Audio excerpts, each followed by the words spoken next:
je vais juste dire, il y a encore quelques années, en fait, on en aurait à peine parlé en fait, concernant en effet les sorties des joueurs, parce qu'ils sont sortis pour protocole commotion, etc. Et c'est peut-être même quelque chose qui montre l'avancée de la discipline, de pouvoir prendre en charge carrément sur le terrain des joueurs pour qui on a suspecté une commotion. Donc ça montre l'avancée.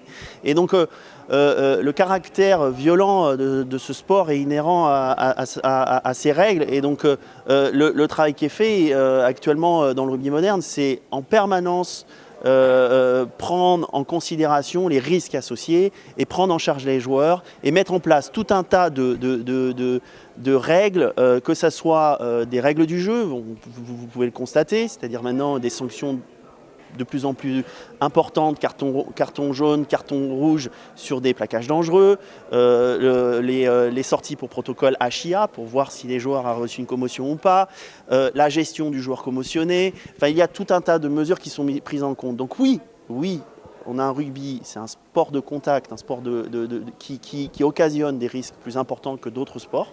La réponse est oui, donc oui. Mais on regarde le problème en face et on essaye d'y remédier du mieux possible à travers en permanence des changements de règles et des mesures de prévention et de prise en charge des joueurs. Et ce que je vais noter aussi, c'est qu'il faut faire attention à ne pas associer ce qu'on voit à la télé dans du sport de très très très haut niveau pour lequel les joueurs sont extrêmement préparés à cela, à la fois physiquement et techniquement, au rugby amateur dans lequel eh bien, les règles sont tout autres. C'est-à-dire qu'on met les joueurs amateurs dans des conditions qui sont beaucoup moins risquées. Et donc ça, c'est important aussi à noter pour ne pas faire d'amalgame.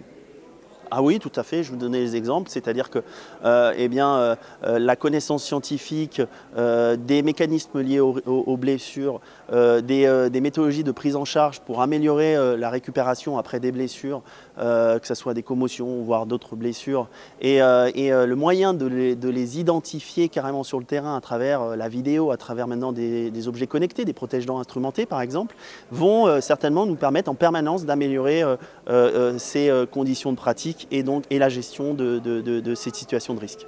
Oui, alors c'est pareil, parce que ça, en fait, ce qui se passe, c'est que les données nous permettent de bien comprendre les contraintes qu'il y a pendant des matchs. En gros, les contraintes au sens large, et physiques, techniques, etc. Et si bien de pouvoir mieux préparer les joueurs. Et donc, le rugby professionnel est un rugby qui est extrêmement contraint dans le temps. Les joueurs doivent jouer tous les week-ends, se préparer toutes les semaines à un nouveau match. Donc le temps est compté. Ils doivent récupérer, bien sûr, c'est pour ça que le temps est compté. Donc il faut qu'on soit extrêmement précis dans le contenu d'entraînement.